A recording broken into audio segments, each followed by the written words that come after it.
I'm Duncan Goff. For many years I was an odd job man of all sorts. I'm a jack of all trades. And then I started writing books because I started doing more traveling, and the traveling led me to write about my journeys. That led me to put articles in a magazine, and that led me to publish my first book in 2009, which was about my first 9 years of travels to Spain. And from there I kept on doing with the writing, and I've been writing actually historical novels as well. So they're set in 1840 and end up with a half-breed Welsh Apache in Arizona in the 1880s. But that's another story altogether. But so I like the writing, but I was still trying to make a living as a self-employed cabinet maker, stage construction, film work, all sorts of things.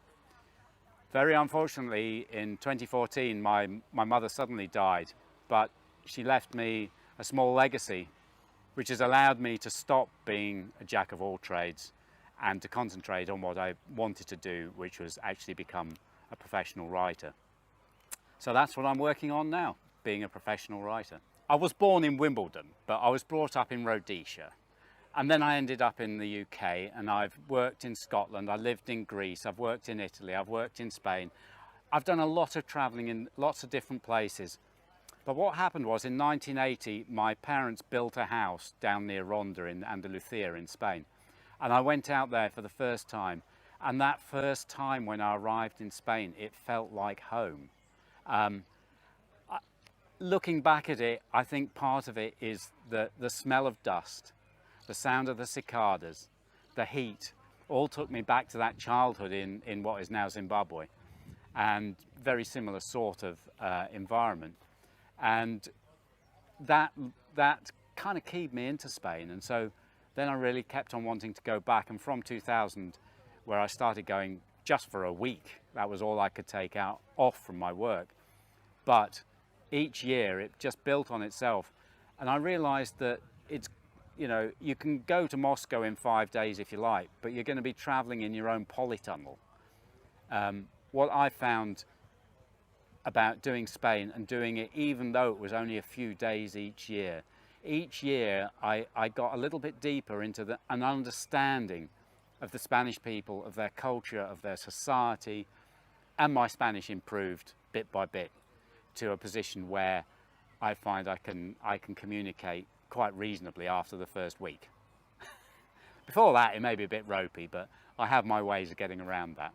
Yeah, well, that first book that I published in 2009, each journey was written up as a magazine article. So it's kind of like a short story of the adventures that I might have, whether it was only 3 days exploring in Spain and the rest traveling through France or whatever. So that was the book Back Roads of Spain.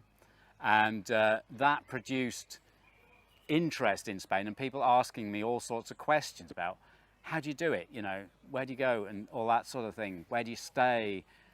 And so once I started having the money from my mum to be able to concentrate, I thought, I'm going to do my guidebook, my personal guide, which is from 17 years of annual bike trips and the periods when I worked in Spain and visited it other times. And so that then is Sketches of Spain, which is my guidebook, but it is a very personal guide. There are places that you just have to get lost to find, and that's what has happened to me over the years.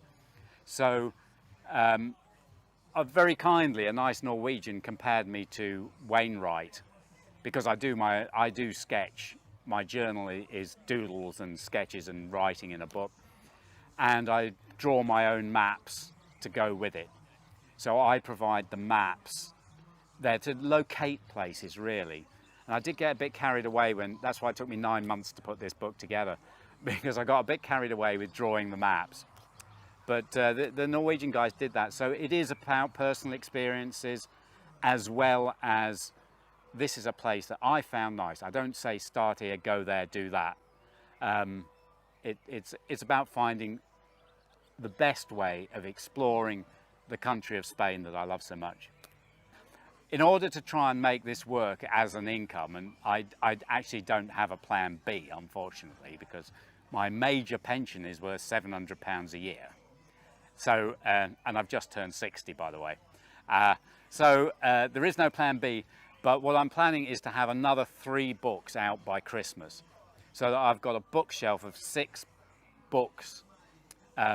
They will mostly be about Spain. There's one little book that I've written which is about travel writing and about the techniques that you can use to make the most out of recording an adventure or a journey.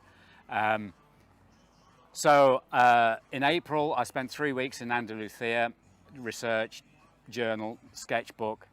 That will be 1 book, mainly about the Serranía de Ronda and the mountain villages. Ronda itself is covered by so many people. Fantastic place, but I'm not covering that. I'm covering the back roads and the interesting out-of-the-way places. Then, because a lot of people say they kind of like my doodles and my sketchbook, I'm going to do a book that's going to be pages from my 17 years of notebooks with translations of my writing, because it's not that readable. And next week I'm on my way to do Back Roads to Barcelona from Santander and Bilbao, which will be another book that will be completed, which will again be in the same. I'm building my own style and my own brand of writing about travel in a personal way, and also with a way that makes it accessible to as many people as possible to enjoy, in my opinion, the best way of enjoying a country. So my main website is at www.duncan-spanish-travel.com, and I also have a Facebook page which is Duncan R. Goff, and so you can sign up, you can subscribe on my Facebook page or with my web page. Subscribers, I don't bombard people, it's just where I will say that there's a new book out, but also when I'm doing shows, if I've got free tickets, I will often offer those to my subscribers first, so that people can get a free ticket into whatever show it happens to be. And those are the real places. It is available on Amazon as well. I sell on Amazon as directly from me. And you can order it through Waterstones or one of the bookshops. Unfortunately, I don't get so much money that way. So I actually quite prefer it if it's through my main website, and then I only lose 3% to PayPal or whatever it is. But those are the places. Or find me at one of the shows that I happen to be going to. Don't ride here. Ride here. Explore new horizons with Moto Freight, proud sponsors of Under the Visor.